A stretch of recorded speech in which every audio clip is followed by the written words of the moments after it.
Salve, salve, investidores! Mais um podcast, Smartcast, diretamente do Smart Summit, aqui no Rio de Janeiro.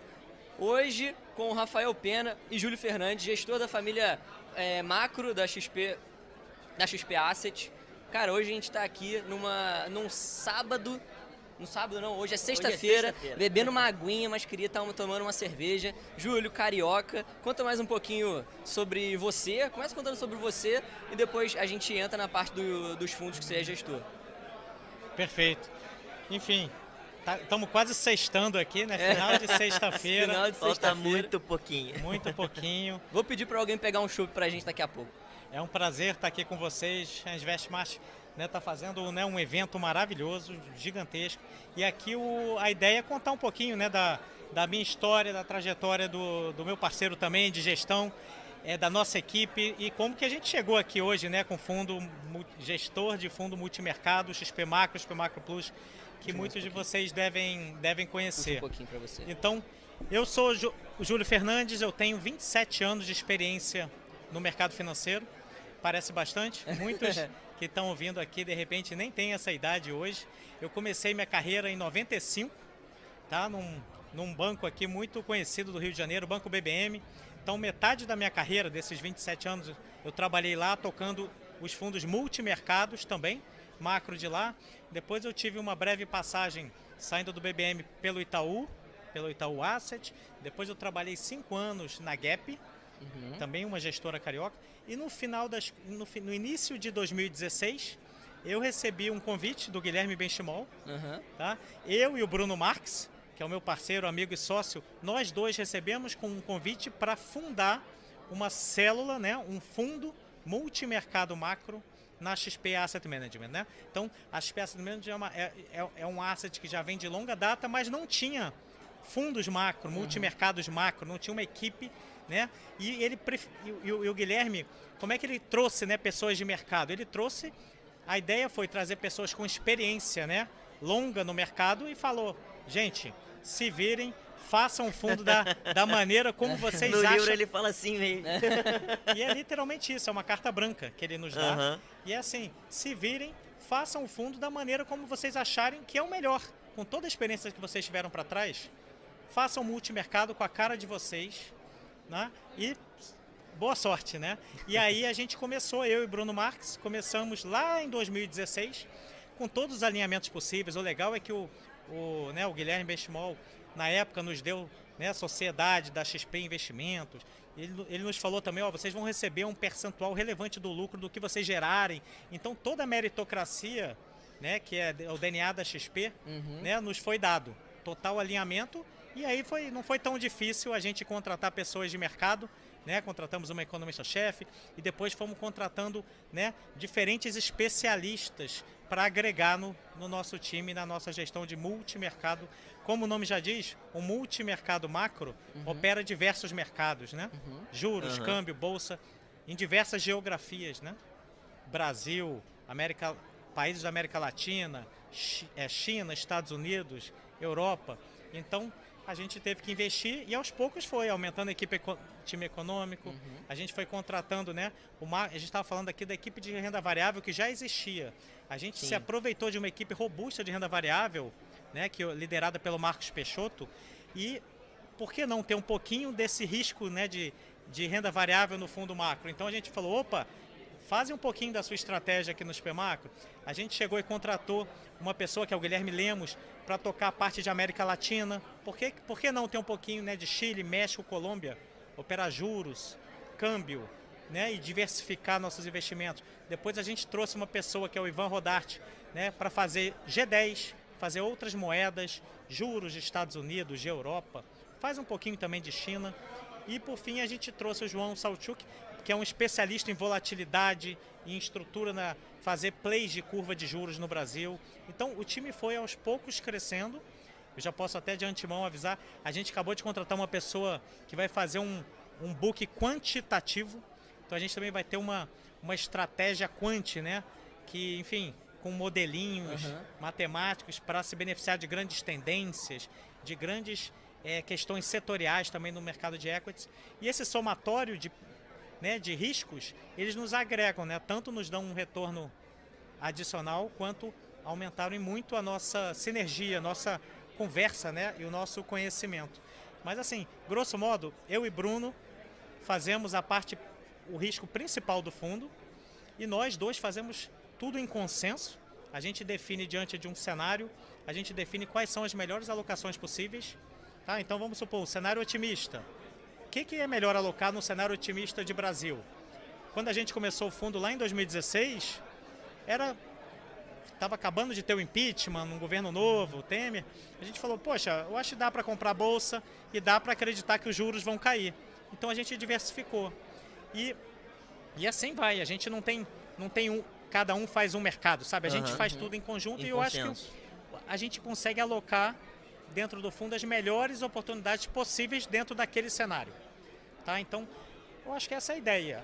O fundo tem um pai, que a gente gosta de falar, eu e Bruno tocamos 65% a 70% do risco, e os outros 30% estão divididos nessas 4 e agora 5 estratégias que ajudam a diversificar o risco do fundo e nos ajudam a ter essa visão global, né? Porque hoje o mundo, né, a gente não opera Brasil aqui quietinho, a gente tá vindo um furacão, né, de fluxo vindo dos Estados Unidos, vindo da China e tudo mais, e a gente tem que ter... E são coisas que a pessoa física assim não consegue fazer, né? Não, são mercados que ela não consegue acessar, e se não tiver um know-how de mercado, não faz mesmo. Porque então, é muita informação que vem o tempo inteiro, é muita informação. Não dá para ter um grau de complexidade, né, em operações que gestores desse gabarito têm, não é? E hoje vocês têm 2 Ferraris, né, que vocês estão usando para correr, que é o XP Macro e o XP Macro Plus. Qual que é a diferença dos 2 produtos, de um para o outro? Perfeito. Basicamente é o nível de risco. Tá? Então, todas as decisões são tomadas. Eu não citei aqui o nosso economista-chefe, é o Fernando Genta. Tá? Foi uma grande contratação que a gente fez, e ele lidera a equipe econômica fazendo Brasil internacional. Então, o Fernando Genta e a equipe, eles criam um cenário, e diante desse cenário, nós escolhemos uma estratégia de investimento. E aí, a estratégia que a gente decidir vai ser a mesma para os 2 fundos, tanto para o XP Macro quanto o XP Macro Plus. Então, eles vão ter a mesma direção e as mesmas posições. A única diferença é que o XP Macro é para um cliente, eu diria, mais moderado. O XP Macro tem um risco que a gente chama um risco médio. A gente expressa essa métrica de risco no mercado como volatilidade. Então, o XP Macro vai ter uma volatilidade, pensem como uma medida de risco, em torno de 5% ao ano.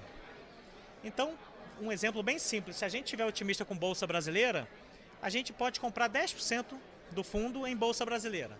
Já o XP Macro Plus, ele vai ter a mesma estratégia, mas ele vai ter o dobro do risco. Ele vai ter o dobro. Então, ele é para clientes, né, que têm um pouco mais de conhecimento do mercado, que tem um horizonte de investimento que a gente chama mais longo, e clientes que têm uma propensão, aceitam um pouco mais de volatilidade na sua cota, né? Porque se eu comprar 10% de bolsa no XP Macro, no XP Macro Plus, que é o dobro, eu vou comprar 20%. É simples assim. Um fundo, quando você vê a cota do fundo, um fundo vai subir 0,30, o outro vai subir 0,60. E quando cair também, né? Um cai 0,30, o outro cai 0,60. Então, basicamente, o investidor tem que ver o seu apetite a risco, ver se aguenta, né, uma cota de mais 1, menos 1. E se você for mais moderado, o XP Macro. O XP Macro vai ter um objetivo de retorno de CDI mais 5. Então é importante eu falar isso. Volatilidade que eu falei de 5. E eu gostaria de entregar para o nosso cliente CDI mais 5% ao ano. E o XP Macro Plus, o dobro. Ele vai tentar entregar para o nosso cliente CDI mais 10% ao ano. E eu acho que é muito importante eu esclarecer isso aqui para o cliente que estiver nos assistindo, que, poxa, a renda fixa hoje em dia no Brasil está sendo, né, porque, juros de 14% ao ano, aí todo mundo fala, eu quero isso. Por que eu vou tomar risco se eu consigo 14% ao ano? Gente, o multimercado é uma classe que o retorno dela esperado é CDI mais, que nem eu comentei aqui, né, no XP Macro, CDI mais 5. no XP Macro Plus, CDI mais 10. Então, a gente começa do CDI. O legal é que o cliente que investir com a gente, ele vai ganhar esse 14, e se a gente acertar as operações, ele vai ganhar um alfa acima do CDI. Sim. Então, é só para desmistificar, poxa, o multimercado tem... Gente, se a gente não tiver nenhuma grande operação para fazer, a gente vai passar o caixa no CDI. E o fundo vai estar rendendo ali perto. E assim que a gente tiver uma grande convicção, a gente vai aumentar o risco do fundo para ter um retorno acima do CDI. Num exemplo simples, CDI de 14. Se a gente atingir nossos objetivos, o XP Macro vai render 14 mais 5, 19. Né? E o XP Macro Plus vai entregar 14, que é o CDI, mais 10, 24% num ano fechado. Então, é só para a gente ter uma ideia da diferença entre os dois fundos, os objetivos de retorno, né, as métricas de risco e tudo mais. Falando de incerteza, né? Você falou que quando a gente está no momento de incerteza, vocês aplicam a CDI, o caixa do fundo. E eu acho que a gente está passando por esse momento de incerteza, troca de governo, a gente ainda não sabe direito como é que vai acontecer as coisas aqui no Brasil. O que você está enxergando hoje para o futuro? Bem, esse é o nosso desafio diário, né? Até porque ninguém tem bola de cristal, né? Esse é o nosso desafio diário lá na gestão, que é a cada ano que passa, a gente tem um novo... Ir para frente, né? Tudo bem, para trás é fácil explicar, qualquer um explica. Ir para frente. 2021 e 2022 parece que foi fácil, mas foram anos muito difíceis, desafiadores, de inflação alta, juros para cima, bolsas para baixo. Tudo bem. E 2023? 2023 começou com uma cara que parecia melhor, tá? A gente está começando um ano, o pior da inflação parece que ficou para trás. O pior da alta de juros, não só no Brasil, no mundo inteiro, o pior da alta de juros parece que ficou para trás. Então, no início do ano a gente falou, cara, eu acho que a gente vai ter um bom ano para investimento, um bom ano para multimercado, porque multimercado busca grandes tendências, né? Sim. E a gente estava vendo, poxa, a inflação vai cair no Brasil, a inflação vai cair nos outros países, no Chile, no México, na Colômbia, nos Estados Unidos está caindo, mas a gente ainda é um processo que está começando, tá? E a gente falou, tem tudo para ser um ano de queda de juros. Tem tudo para ser um ano de queda de juros em todos os países que puxaram os juros antes. Quem lembra que em 2021 o Brasil já começou a puxar na frente. A gente estava acelerando há bastante tempo. A gente fala que o Brasil começou a tomar remédio para inflação muito antes, né? Muito antes. Que a gente já sente essa dor tem um tempo. A gente já sabe como lidar com inflação alta, né? Perfeito. E a gente acreditava que a gente ia ser o primeiro a subir os juros e eventualmente o primeiro a cortar. Da mesma maneira, os outros países da América Latina que seguiram, Chile, foram o segundo a subir, de repente o segundo a cortar. E os Estados Unidos eram os últimos a subir, de repente os últimos a cortarem.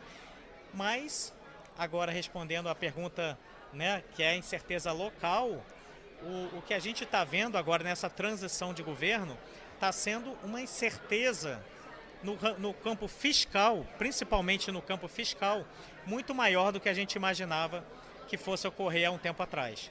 Então, a gente tinha um cenário em que a gente vislumbrava a queda de juros ali no meio agora do ano de 2023. A gente vislumbrava sim ali em outubro.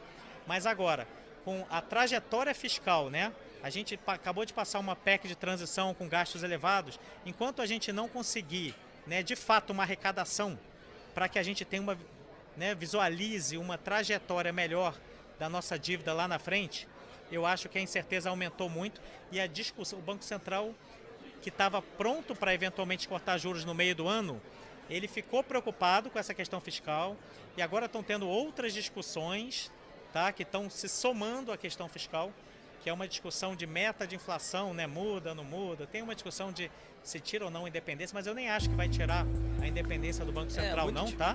Eu nem acho. O que eu acho mais provável é mudar a meta. Mas qual o problema quando você começa a falar de mudar a meta?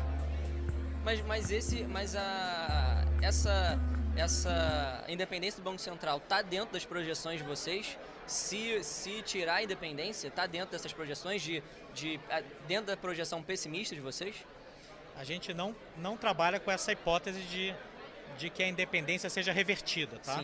A gente acha que o Congresso, até muito se falou que o Congresso era mais conservador.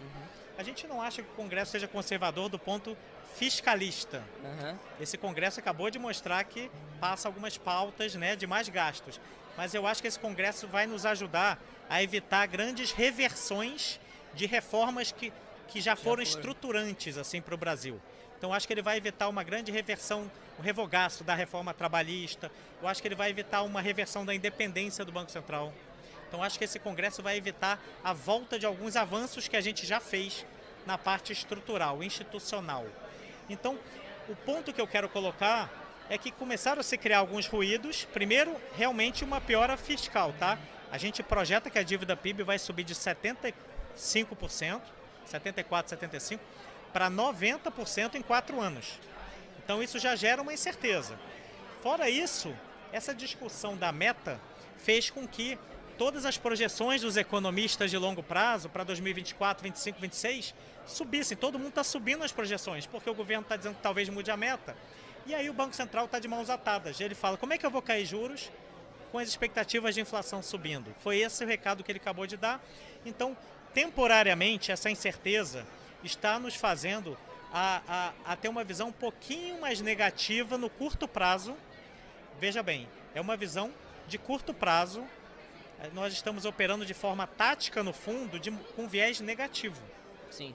Então, a beleza do multimercado é essa. Uhum. A gente pode ganhar dinheiro mesmo com o mercado piorando, né? Sim. Então, a gente está vendido em bolsa brasileira, mas é tático. A gente não acha que a bolsa vai desabar. A gente acha que a bolsa vai ficar ali meio de lado, com dificuldade de bater o CDI, por exemplo. Uhum. A gente está apostando na alta dos juros de médio prazo no Brasil. Uhum. E para quem está acompanhando aí recentemente, desde que começaram esses ruídos, a curva de juros futura de 2, 3 anos está subindo. Uhum. As NTNBs, que alguns devem carregar, está subindo um pouquinho. Sim. É por causa dessa incerteza de fiscal, meta de inflação. Então, em resumo, desde que teve a transição de governo e passou a PEC, a gente tem é bem simples assim, uma previsão de mais gastos, né? Mais gastos, mais inflação,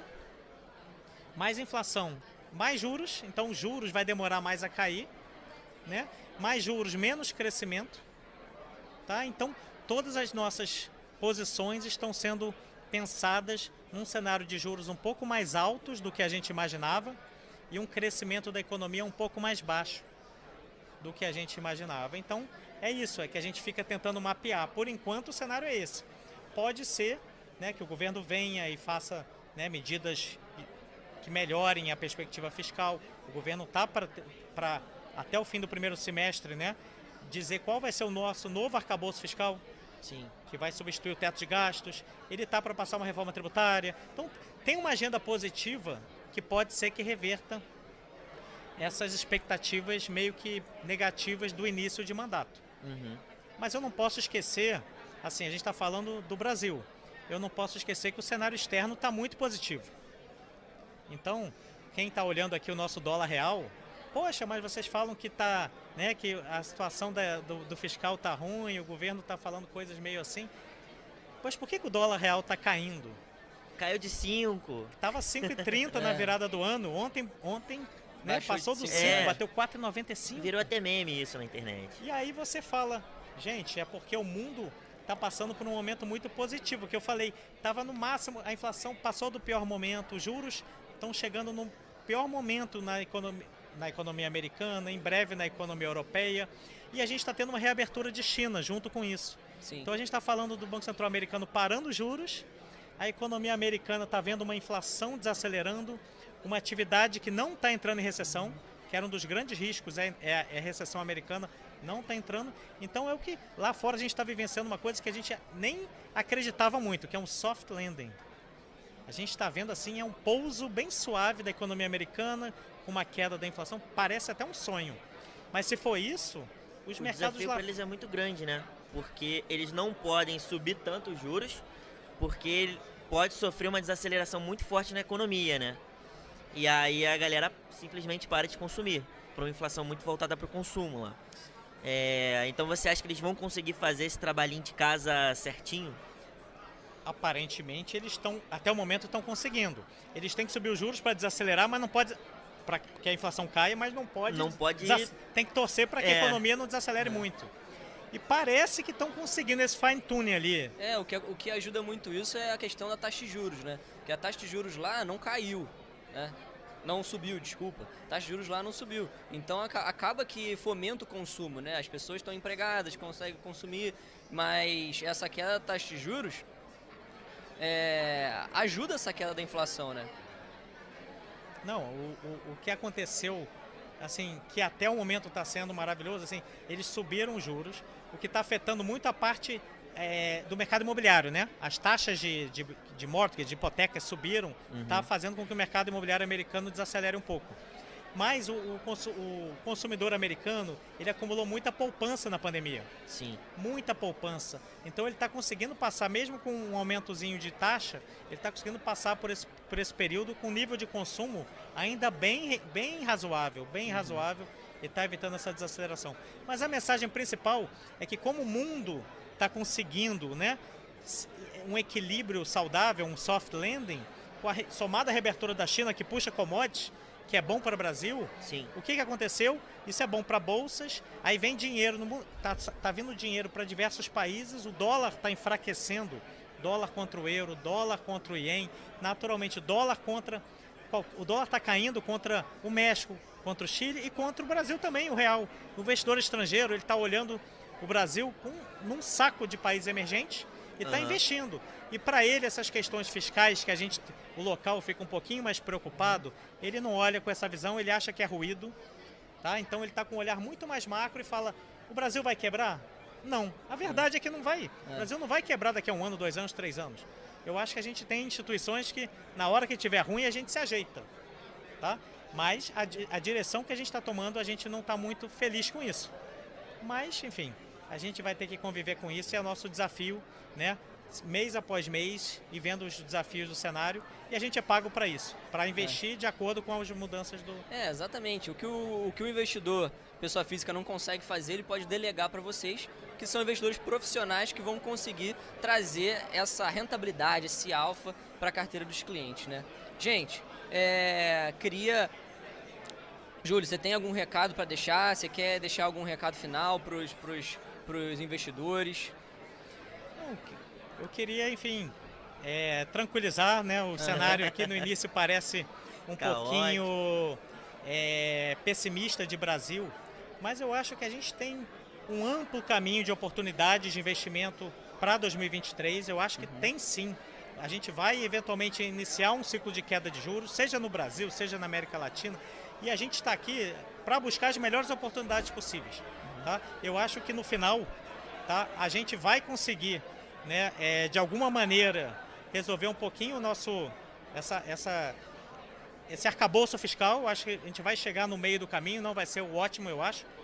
E a gente aqui como gestor, eu acho que a gente vai ter grandes oportunidades, tá? 21 e 22 foram um ano de alta de juros, queda de bolsa. Eu acho que 23 e 24 teria tudo para ser anos positivos de queda de juros e alta das bolsas, tanto o Brasil quanto o mundo. É só a gente encaixar aqui nossas questões internas que eu acho que a gente pode encaixar um cenário melhor. E vocês têm todas as ferramentas para surfar todas essas ondas, né? Perfeito. Assim, em 7 anos de fundo, eu gosto de sempre se frisar, os primeiros 5 anos, a gente surfou uma onda positiva no Brasil e no mundo. Os primeiros 5. Os últimos 2, 21 e 22, a gente inverteu as posições, virou a mão, que a gente fala, e surfou uma onda negativa de alta de juros e queda de bolsa. O legal do multimercado é isso. E agora a gente está reduzindo as posições, ajustando e olhando para frente. E agora? A gente está pronto para tentar embarcar num novo cenário positivo. Ainda não estamos embarcando em Brasil. Mas a ideia seria tentar buscar onde que vai cair juros no mundo e, consequentemente, aonde que as bolsas podem voltar a subir no mundo. Então é só para ter uma ideia que a gente fica migrando, é cíclico, né? A economia é cíclica, sim. Os investimentos vão ser cíclicos aqui no fundo XP Macro e XP Macro Plus. Gente, esse foi o Júlio da XP Asset com a família XP Macro, XP Macro Plus. Muito obrigado pela participação. Seja bem-vindo ao SmartCast e ao Smart Summit. Rafa, quer falar alguma coisa para se despedir? Não, só isso. Já deu para perceber que o cara sabe muito, né? Os caras são muito bons. Cara, Se não são todos, grande parte dos meus clientes estão dentro desse fundo e eu acredito muito nas teses de investimento deles. Cara, vale muito a pena conhecer e foi muito bom entender como é que funciona o planejamento de investimento de vocês, o que vocês têm de visão de cenário e como vocês conseguem surfar essas ondas, né? Galera, um abraço, até a próxima. Tchau, tchau. Valeu.